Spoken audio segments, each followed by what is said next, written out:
As always, for starters, the land acknowledgement. I'm recording this here on occupied Tiva territory, otherwise known as Albuquerque, New Mexico. And together, let us continue this fight and struggle for Black and Indigenous liberation and solidarity.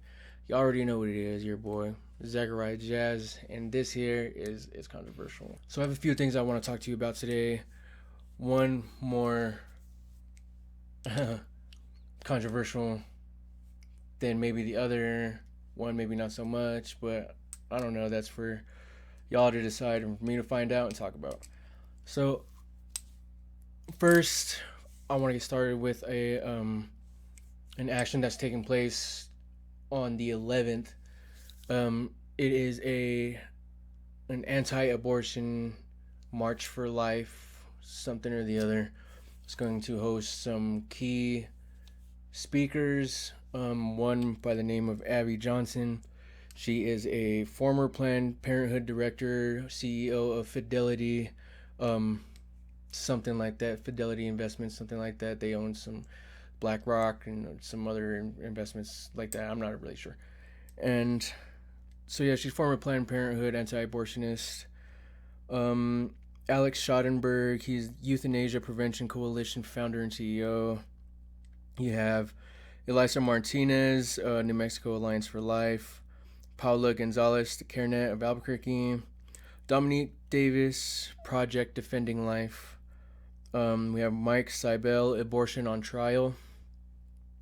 And Mark Cavalieri, the Southwest Coalition for Life, Las Cruces, I believe.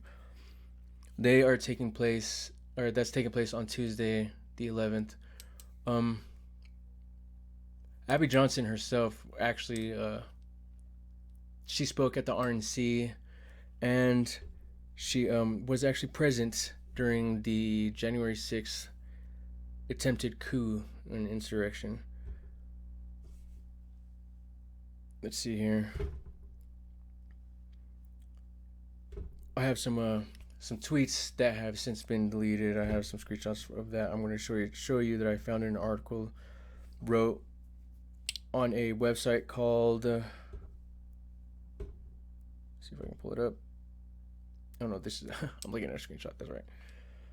Called Jezebel, from as far as I can tell. These screenshots, well, this article was written shortly after January 6th, a day over a year ago now. So this tweet read as follows: I'm safe and sound back in my hotel. Sorry, she's too rich for a motel. Let me just speak to a few things about today. First, from my observation, over 99% of the hundreds of thousands of people in attendance today at the Capitol were true patriots who came to support this country, our president, and election integrity. They were peaceful, law-abiding citizens. They were not there to vandalize anything or to cause a disturbance. They were there to hang Mike Pence and stop the election from being certified. That's what they were there for. We now know that some of the people who led the group that stormed the Capitol were actually with Antifa. There are multiple pictures of these same people at BLM protests and on Antifa websites. It's unfortunate that the media has portrayed a peaceful event as something that it wasn't, but that's honestly not surprising. I'm not saying that there weren't crazies at this event. Of course there were. Just like there are crazy anti-abortionists who bomb clinics, just like there are women who use abortion as birth control and have 15 abortions. There is fringe in every movement, and fringe is usually birthed out of frustration. Some of us turn our frustration into something instructive, and some people resort to unproductive behaviors. I shouldn't have to explain why that is probably the most insane thing I've ever read, from the internet, from a real person, a rich person. But yeah, I'm not going to. Let me continue. Let me be clear with all of you. I know Antifa was there because I was almost knocked down the stairs of the Capitol when a fight broke out between some Trump supporters and some Antifa activists. She said, I know Antifa was there because I was almost knocked down the stairs of the Capitol by some people that were fighting. That means she was present for the violence. But does that necessarily mean because the fact that she was almost knocked down that some Trump supporters couldn't have possibly knocked her down. If anybody was going to do it, they have to be anti-fascist activists. They have to be, because good patriotic Trump supporters would never knock my rich ass down the stairs of the Capitol building that we are attempting to take over in the pursuit of hanging Mike Pence. No, it couldn't be that. No way. They're Antifa. Back to the text. It was discovered that some people in the crowd were actually with Antifa, but were posing as Trump supporters, repeating the same dumb fucking lie. One of them had gotten physically violent with an elderly woman and had knocked her down the steps. No, you know what? An anti-fascist activist wouldn't assault an elderly woman. If anything, they would have been the one to pick her up and walk her out of there, had they actually been there. But they weren't. Now, who she is referring to, who they all refer to as the BLM protester that was there, his name is Activist John, and he is a propagandist infiltrator. He has been banished from any activist or organizer circles within the cities of Seattle and Portland. The two that I know of for a fact, that I have seen. Now, I can go through digging through all of Twitter to get you this proof, but I mean, do your own research, right? But honestly, I don't have time for that. Not right now, because I have some more things, some more, spicy things that I want to address that I'm more excited about. So, yeah. A fight broke out, and those men were physically removed by a group of Trump supporters. I saw it with my own eyes. I know they were there, and I know these Antifa activists were inside the Capitol because it was clear they had been gassed. Their faces were really red and puffy. So we've been so conditioned, I guess, according to what she's saying, she's so conditioned to leftists or to anti-fascist organizers and people who protest and organize and support and advocate for Black lives, so used to seeing us get pepper sprayed and tear gassed because right-wing media, even liberal,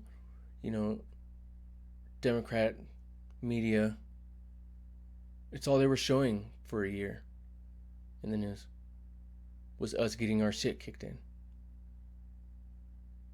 So it's like she's so conditioned to seeing us like that because these people's face were red and puffy, that they had to be anti-fascist and BLM organizers and activists. They just had to be. Her logic is so not sound.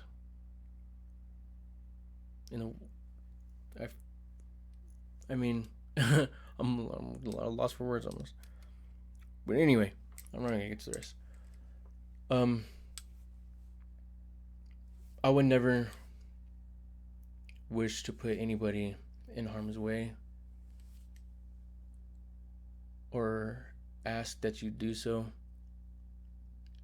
if you don't understand that risk. But I will be out there to counter protest these psychos and crazies as soon as I find out the location. And if you would like to join me, I welcome you with open arms. But just know that these people are insane. It would be a major risk to your physical health and physical well-being. It could very well be. But as I've said before, bravery wouldn't exist if we weren't first afraid. I'm afraid every day. But these people can't go uncontested anymore. They can't be allowed to just spread their toxins They're poison. Not here, not anywhere, not anymore. It's time for a change.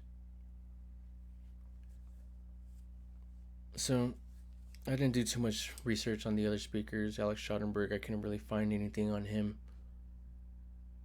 But, yeah. So that's Tuesday the 11th. Once I have more information, I'll be the first to know.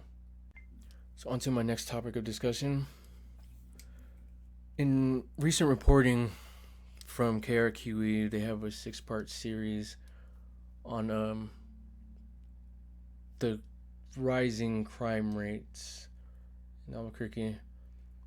And it's a 6-part series, but this one in particular, I believe, it's their sixth.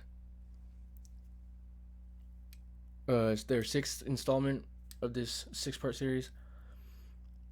In it well, they're trying to address what's going to be done about this shortage of police officers and the mass exodus of police officers, and they're trying to analyze why there's such a shortage of cops within the Albuquerque Police Department. So it says a decade ago there were over 1,000 sworn officers in the Albuquerque Police Department. Budget documents reveal. In 2016, there were only 833. As of December 2021, there are about 926 sworn officers within the department. That means there are now roughly 16 officers per 10,000 residents, down from about 20 officers per 10,000 residents in 2010.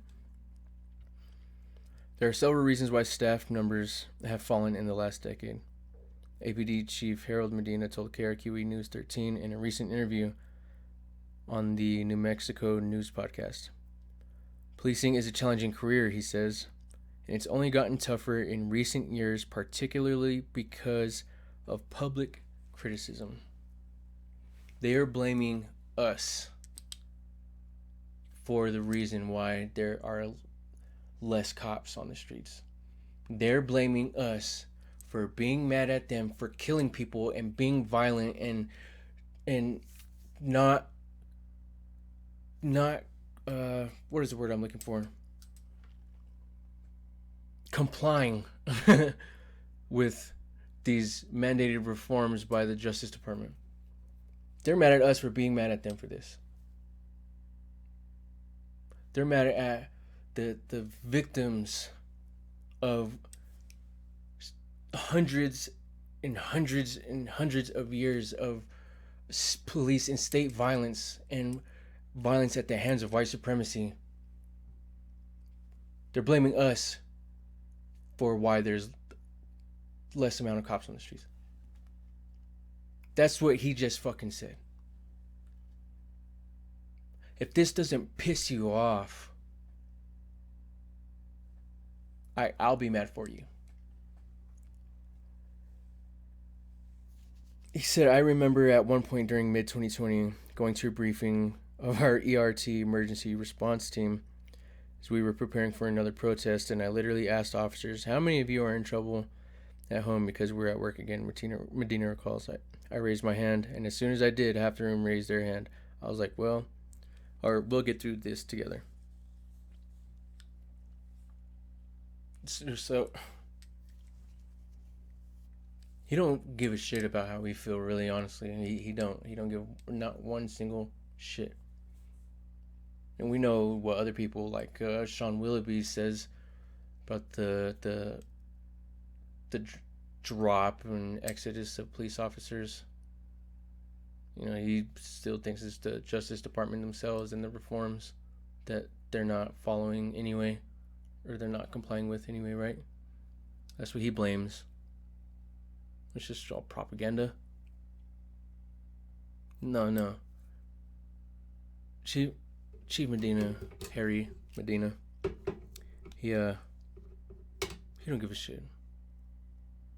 And he don't care about community engagement.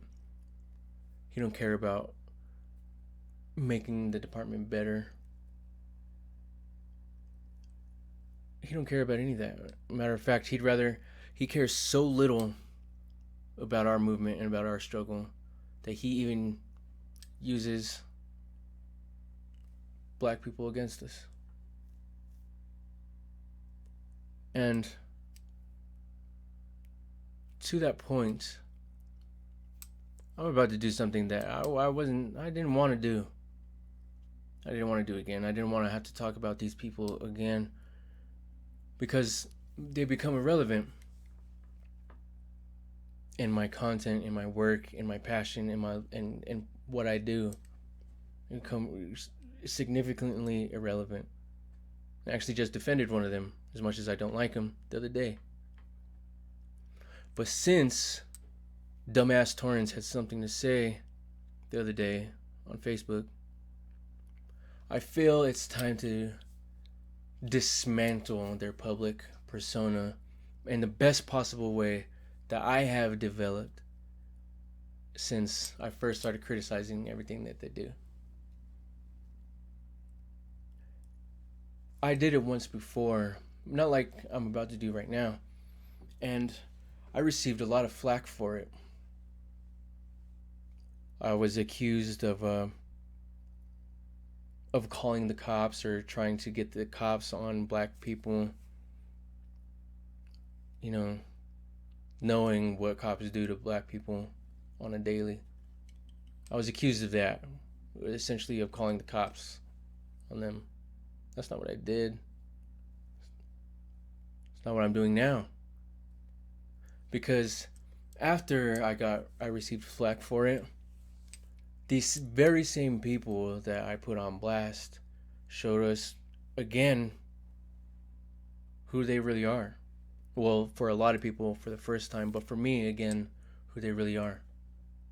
And what they had always been. Cops. Whether they wear a badge or not.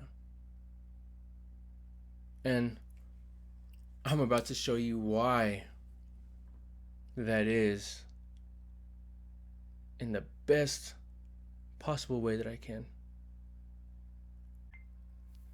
So here is a screenshot of what Torrance had to say the other day and my response to him. Now, what he was commenting on is the video that I posted, well, the post that I made about that ACS worker Lay White and her racist comment about Tay Berry and his followers, advocates and protesters for Black Lives, right? So this is what he had to say in response to that.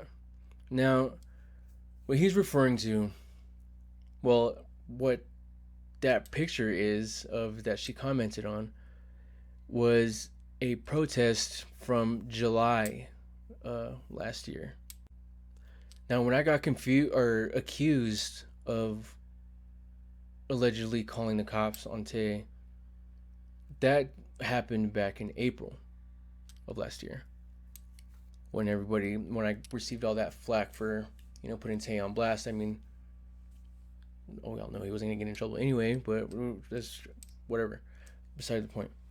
That happened back in April of 2021, and what that action was a counter protest and Escape Dance Party to what we knew was supposed to be a White Lives Matter protest at Civic Plaza.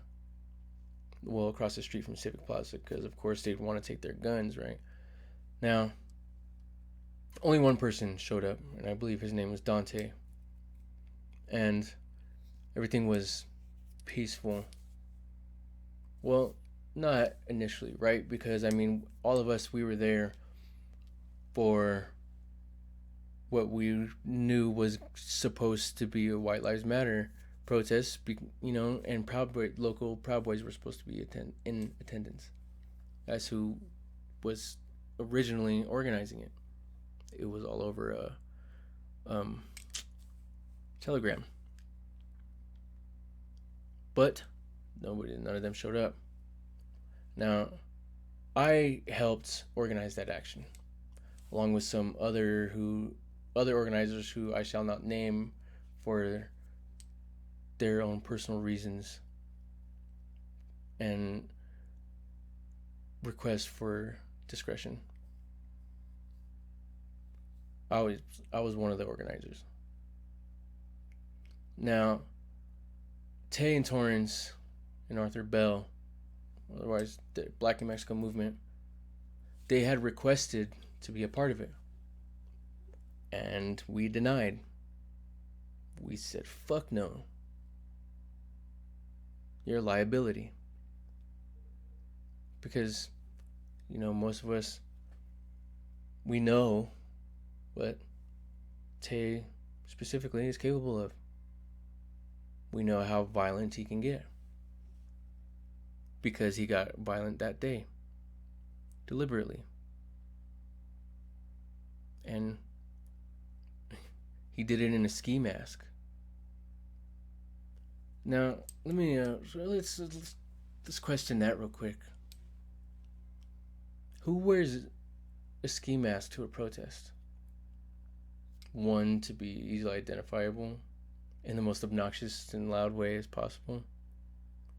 And two, he's not trying to protect anybody from COVID because it has a hole in the mouth. So why ski mask? Because he knows he can get away with it. But he can't. Now, some of you are probably wondering how I can prove that, because what I'm about to show you doesn't actually show his face or anything, right? It doesn't. So it would be safe to assume that I couldn't prove that. But in my own reasoning or boundaries or within my own reasoning, that would be wrong. That is profoundly wrong, because I'm about to prove it right now. So here is a short snippet of him assaulting somebody that day at Civic Plaza. So here's that clip.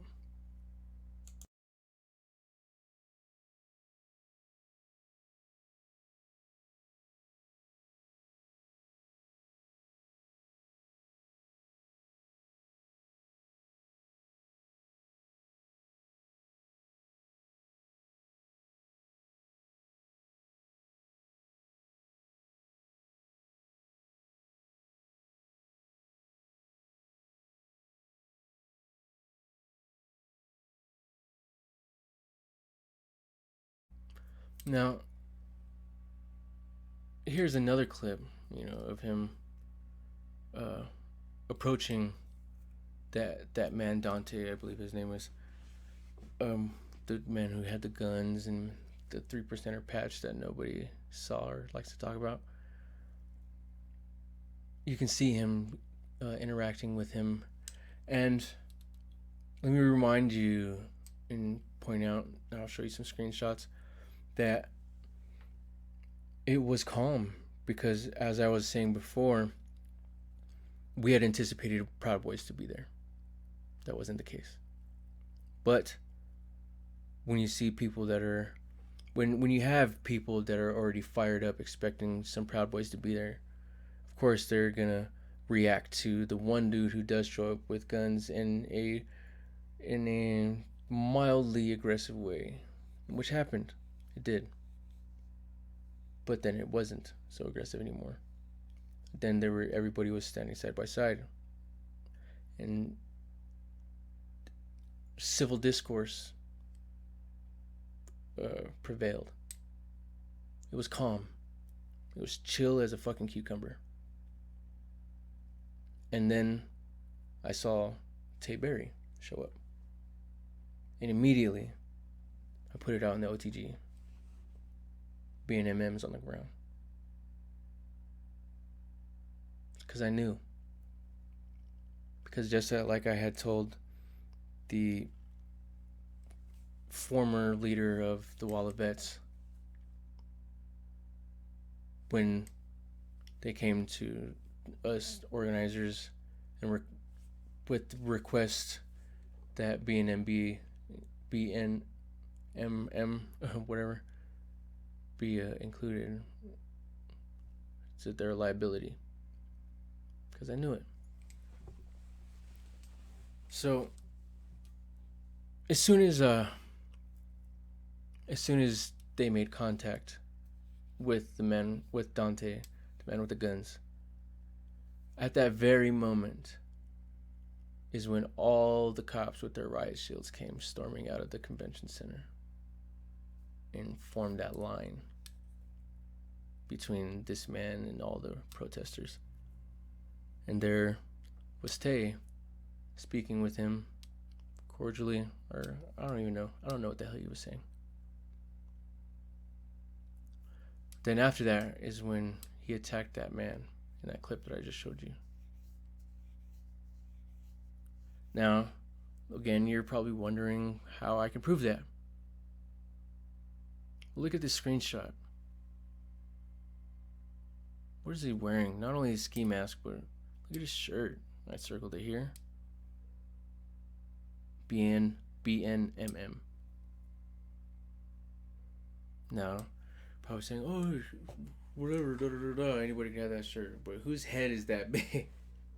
Other than his. He's got a big head.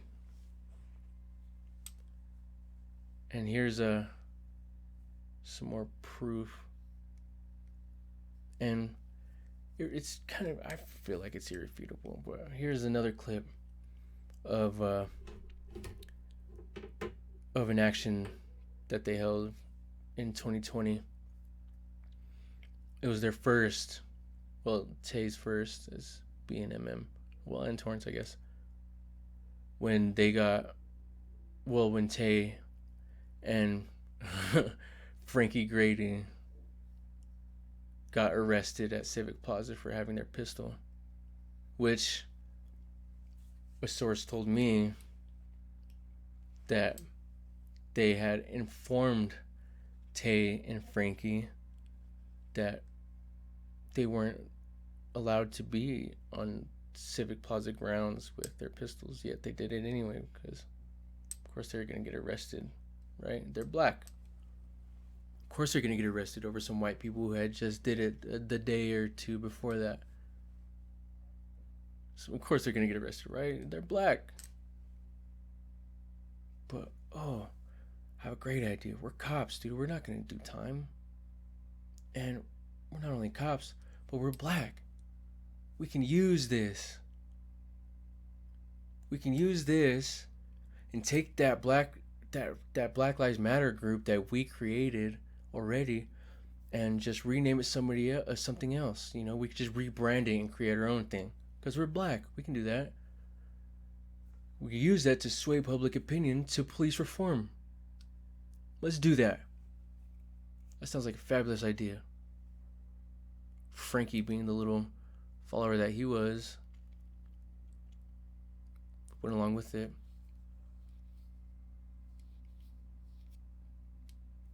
Makes sense to me. But anyway, here's that clip, and then afterwards we'll get to some screenshots.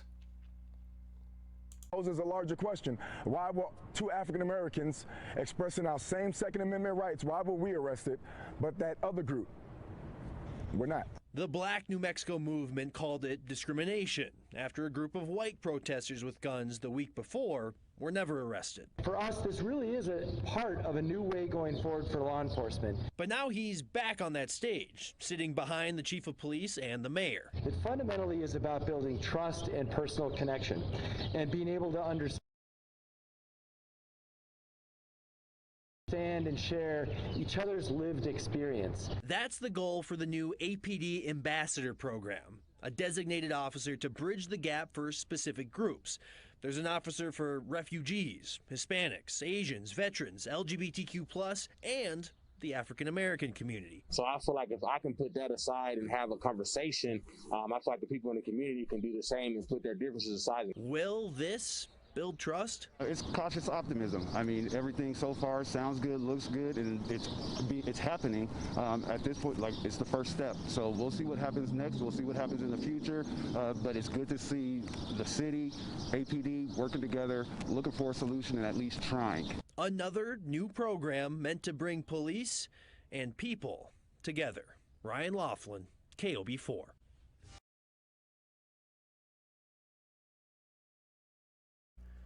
What was he wearing? Did you see his shirt? Did you see it?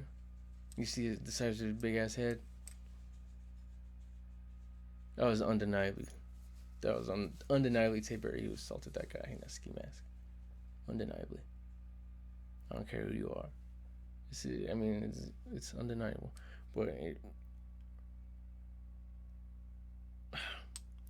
anyway, here's some screenshots depicting just how violent he can be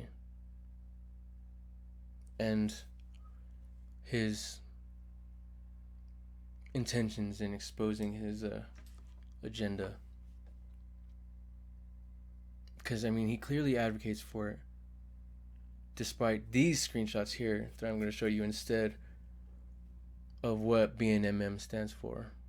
Not the acronym, but their mission statement and some rules to being within their Facebook group.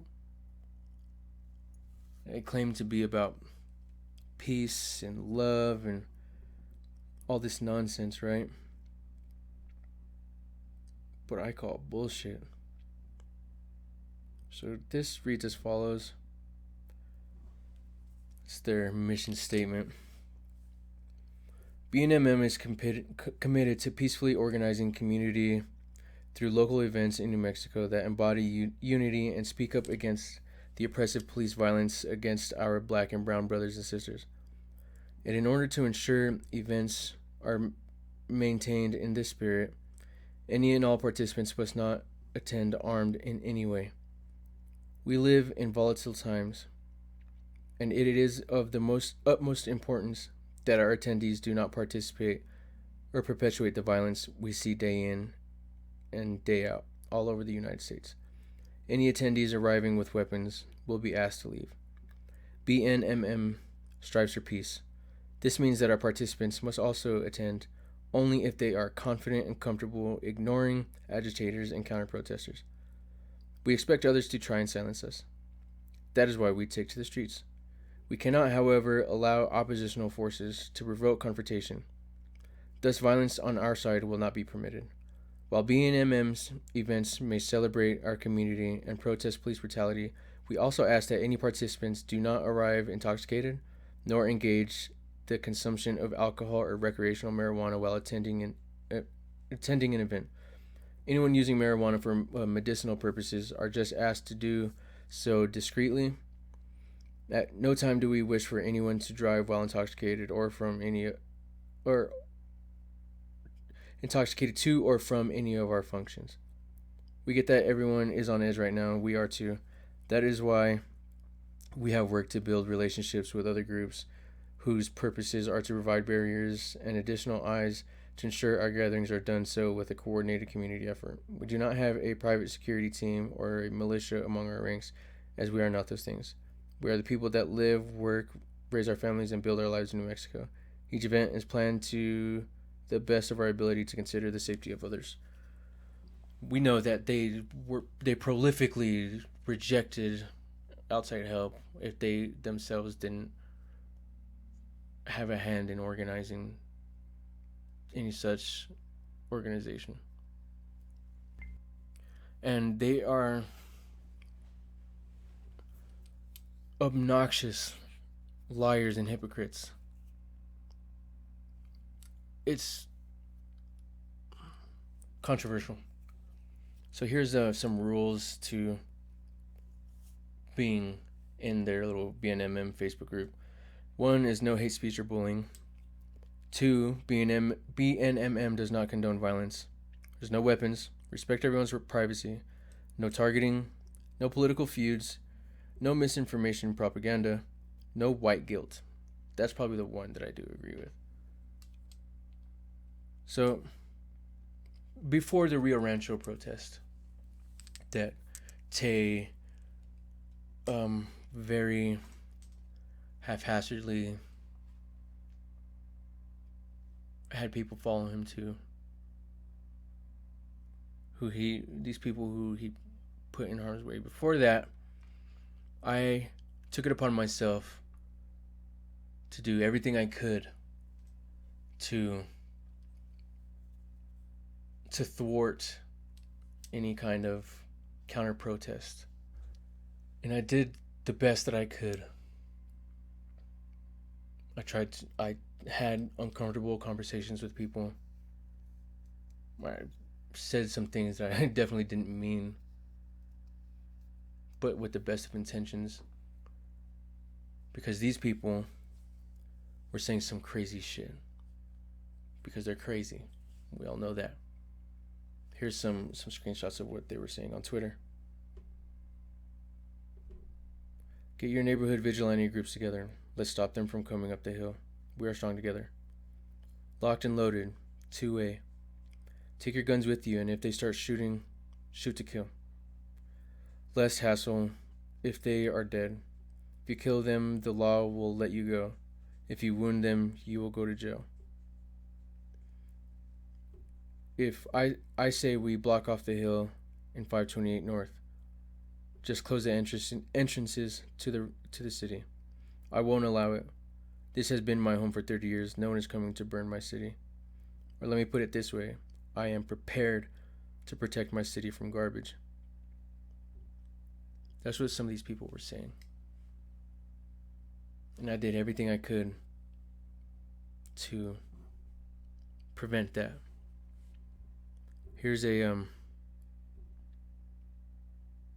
screenshot of some of my comments on Facebook. And one person who didn't initially agree with a conversation that I had with this former YouTuber by the name of New Mexican One, who didn't agree with that conversation and criticized me a little bit. Here's my response to that. If me making it known that if met with a firing line, we will not stop marching is negotiating, then I won't advocate peace or try to make sure that we aren't shot. I'll just be hateful and tell him we'll shoot back. Is that a better idea? Person who works as an organizer for Black New Mexico movement, the Las Cruces faction. Haley Munoz says, he is in the wrong here, not you. I said, I really don't feel like I am either. If we want this world to change, then we got to be willing to have these discussions regardless if anybody disagrees or thinks it's negotiating. This movement is about love and unity, and I love this community and have put my heart into it during the little amount of time it's been around, and I'll be damned if I don't do whatever I can to prevent bodily harm to anybody in it. I know I have people to come home to, and so does all of the people willing to put their bodies in front of mine to save my life.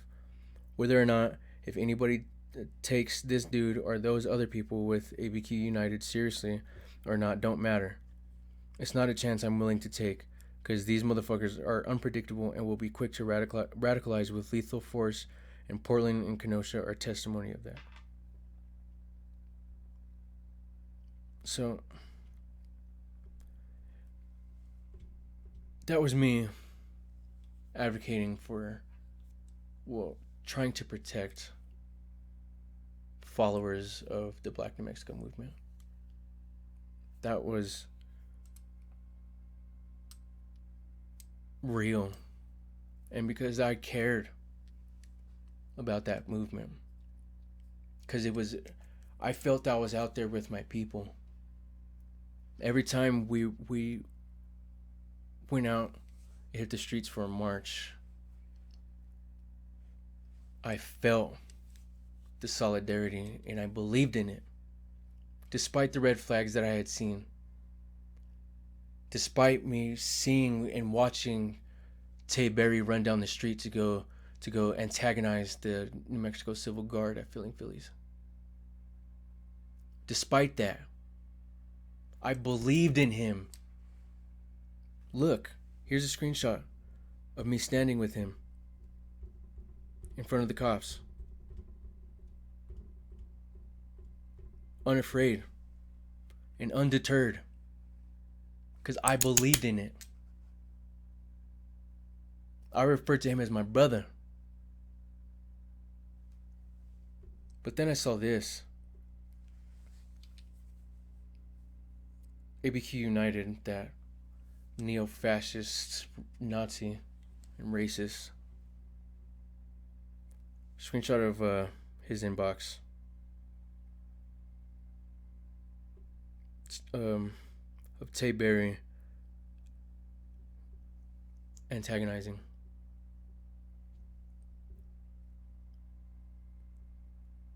New Mexican one.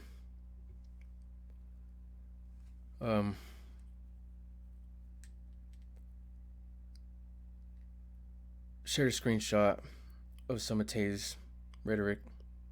These racist white Rio Rancho folks gotta be on that good dope. This is that was provocation.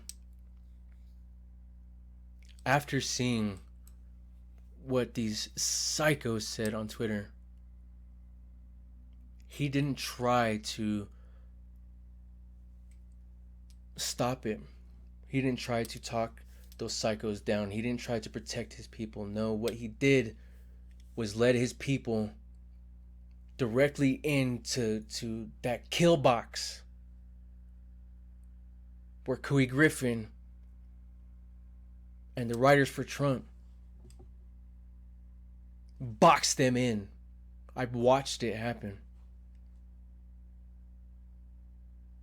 And I watched him go in and out of that crowd. He would go in, provoke some people, stir some shit up when things started to calm down. Just to get them stirred up again and agitated, and walk back out to the sideline and just watch. He did it intently and purposefully because he knew that he had the cops in his pocket on speed dial, and that as soon as it got to a point where maybe the cops feel it could get out of control, he knew that they would just ride in and everybody would be okay. It was on purpose. It was with intent. Now, if you don't believe that he has a relationship with the police, here's some more screenshots. Here's one of Harry Medina having lunch with Tay and Torrance at Grandma's House Barbecue. Here is a screenshot of the so-called ambassadors. Now here is a screenshot of some new initiative being done to build community trust and accountability. City announces 14 members joining the Gun Violence Prevention and Intervention Task Force. That is community policing to me. And here is his name, Quante Berry. He's a member of this task force. Grandma's House Barbecue and Black New Mexico Movement.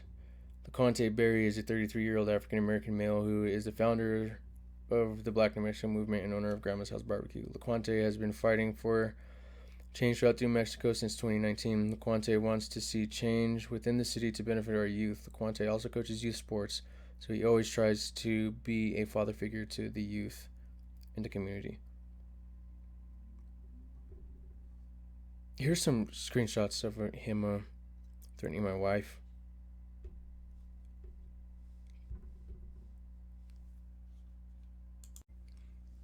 And if all of this wasn't enough to convince you, here is leaked audio from that ERT meeting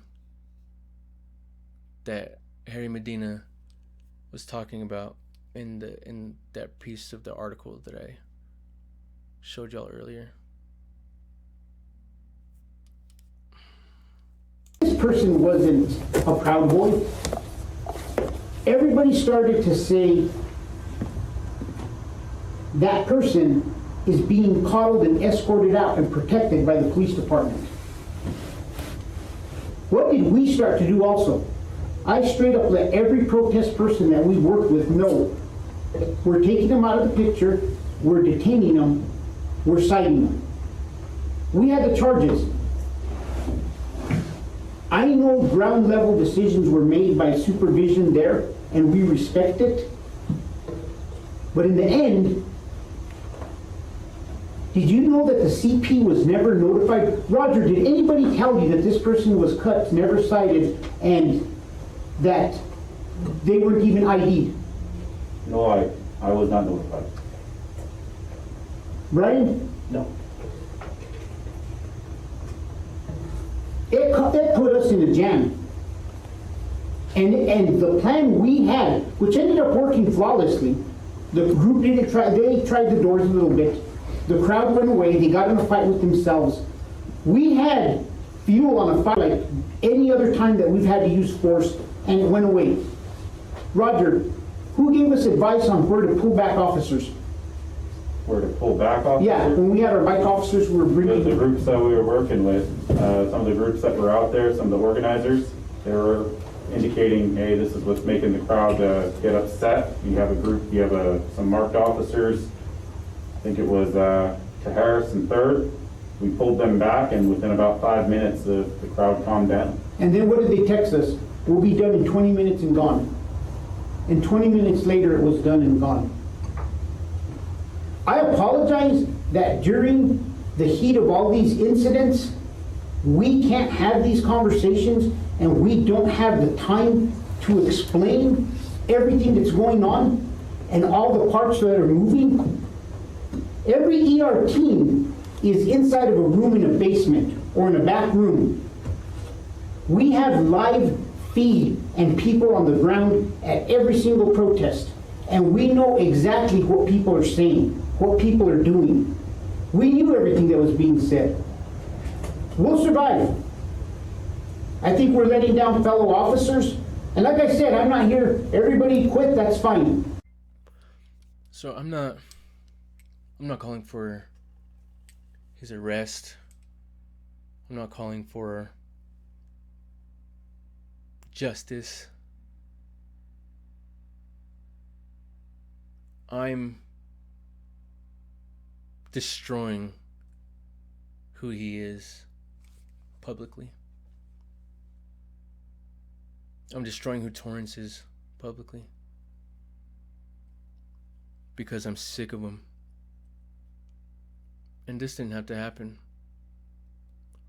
But Torrance, you decided to open your big ass mouth the other day and say some shit that's not even true. That you can't even prove. But here's some shit that I can prove. Well, within my own boundaries of reasoning. So, with all that being said, I feel like I've kept you here long enough, longer than I even wanted to. I just needed to address this shit. Your host, Zachariah Jazz, signing off. If you would like to support my work, here is my Cash App and PayPal. Don't be influenced by these frauds. Don't even be influenced by me. Just maybe listen to what I say and decide for yourselves if this is real or not. So, in spirit of community, please take care of each other. Love each other. be grateful to one another, and I'll see you on Tuesday. Hopefully, we protect us, and uhuru.